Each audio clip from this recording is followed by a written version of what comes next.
السلام علیکم ورحمۃ اللہ وبرکاتہ۔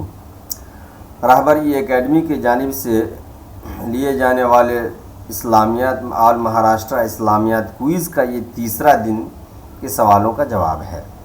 ہمیں امید ہے کہ آپ لوگ جوابات غور سے دیکھیں گے اور ملائیں گے کہ آپ نے ان سوالات کا جواب کیا دیا ہے۔ اب ہم چلتے ہیں سوالات کی طرف۔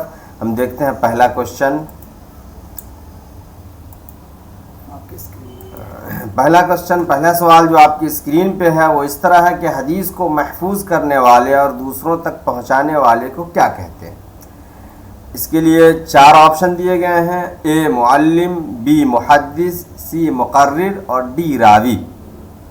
آپ نے جو بھی جواب دیا وہ اپنے ذہن پہ زور ڈالیں اور دیکھیں آپ نے کیا جواب دیا ہے، اور صحیح جواب یہاں بی ہے، وہ ہے محدث، یعنی حدیث کو محفوظ کرنے والے اور دوسروں تک پہنچانے والے کو محدث کہتے ہیں۔ البتہ اے میں جو آپشن دیا گیا ہے معلم کی میننگ آتی ہے پڑھانے والا، عام پڑھانے والے کو معلم کہتے ہیں۔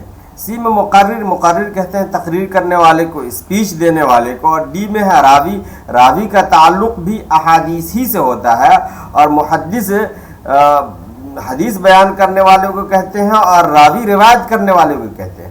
بس تھوڑا سا فرق یہ ہے کہ محدث کے پاس احادیث کا ذخیرہ ہوتا ہے اور راوی کے پاس ایک حدیث بھی ہو سکتی ہے اور کئی احادیث ہو سکتی ہے۔ تو یہاں پر صحیح جواب محدث ہے۔ اب ہم چلتے ہیں دوسرے سوال کی طرف۔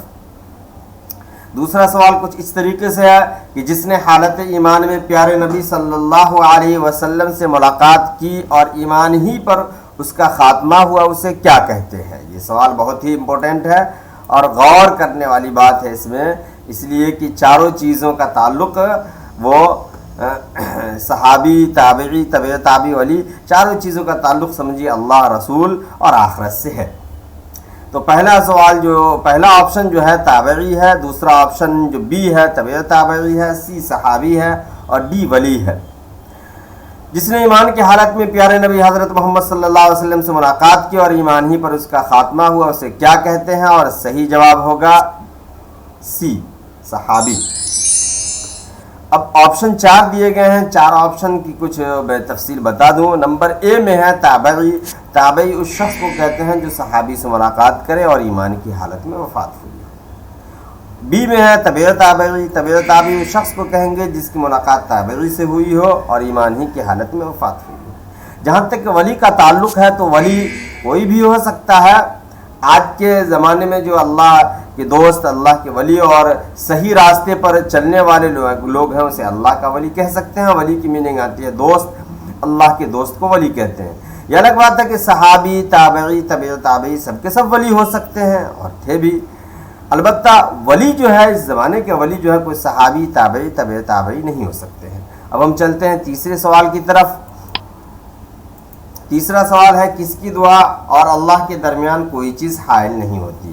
اس کے لیے بھی 4 آپشن دیے گئے ہیں: اے مظلوم کی دعا، بی ماں باپ کی دعا، سی استاد کی دعا اور ڈی درویش کی دعا۔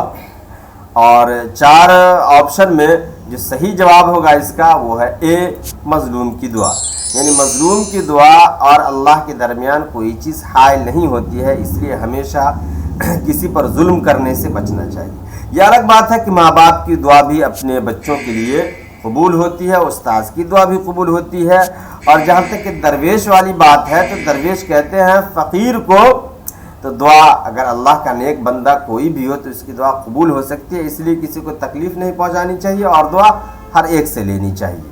اب ہم چلتے ہیں چوتھے سوال کی طرف۔ چوتھا سوال ہے کیا کسی اہم مسئلہ پر بحث اور مشورہ کرنے سے پہلے پیارے نبی حضرت محمد صلی اللہ علیہ وسلم کیا کرتے تھے؟ اس کے لیے بھی 4 آپشن دیے گئے ہیں: اے ایک روزہ رکھتے، بی 2 رکعت نماز پڑھتے، سی 1 درہم صدقہ کرتے، ڈی کسی غریب کو کھانا کھلاتے۔ یہ 4 آپشن ہیں جس کا صحیح جواب یہ ہے بی، یعنی نبی پاک صلی اللہ علیہ وسلم کسی اہم مسئلے پر مشورہ کرنے یا بحث کرنے سے پہلے 2 رکعت نماز پڑھتے تھے۔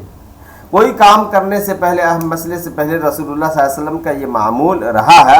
البتہ یہ ہے کہ انسان اپنی حیثیت کے مطابق صدقہ بھی کر سکتا ہے، کسی غریب کو کھانا بھی کھلا سکتا ہے، کوئی بھی نیک کام کر سکتا ہے، لیکن رسول اللہ صلی اللہ علیہ وسلم کا معمول 2 رکعت نماز پڑھنے کا تھا، اس لیے ہمیں بھی اسی کی پیروی کرنے کی کوشش کرنی چاہیے، اسی عمل کی پیروی کرنے کی کوشش کرنی چاہیے۔ اب ہم چلتے ہیں سوال نمبر 5 کی طرف۔ سوال نمبر 5 کچھ اس طرح ہے کہ قرآن مجید کی تعلیمات کس کے لیے ہے؟ جواب اس کا اے دنیا کے سارے انسانوں کے لیے، بی دنیا کے سارے مسلمانوں کے لیے، سی صرف نماز پڑھنے والوں کے لیے، ڈی متقیوں کے لیے۔ اور اس سوال کا جواب بہت ہی آسان ہے، ہمیں امید ہے کہ آپ میں سے اکثر و بیشتر نے اس کا جواب صحیح دیا ہوگا، اور جواب اس کا ہے اے دنیا کے سارے انسانوں کے لیے قرآن شریف کی تعلیمات ہے، اس لیے کہ اللہ جو ہے قرآن جو اتارا ہے صرف مسلمانوں کے لیے، کسی خاص قوم کے لیے نہیں۔ بارہا قرآن میں اس کا ذکر آیا ہدی للعالمین کی، یہ قرآن جو ہے ہدایت کی کتاب ہے ساری دنیا کے لیے، اور ہم مسلمانوں نے اس کو صرف اپنی کتاب سمجھ رکھا ہے۔ اگر ایسی غلط فہمی ہمارے سماج میں ہے، ہمارے درمیان ہے، تو ہماری اور آپ کی ذمہ داری ہے لوگوں کو بتانا کہ نبی، رسول اور قرآن یہ صرف ہماری چیز نہیں ہے اور ہمارے لیے نہیں ہے، بلکہ سارے انسانوں کے لیے ہے۔ اللہ تعالی ہمیں کہنے سننے سے زیادہ عمل کرنے کی توفیق عنایت فرمائے، اور نیک خواہشات کے ساتھ پھر میں رخصت ہوتا ہوں۔ السلام علیکم ورحمۃ اللہ۔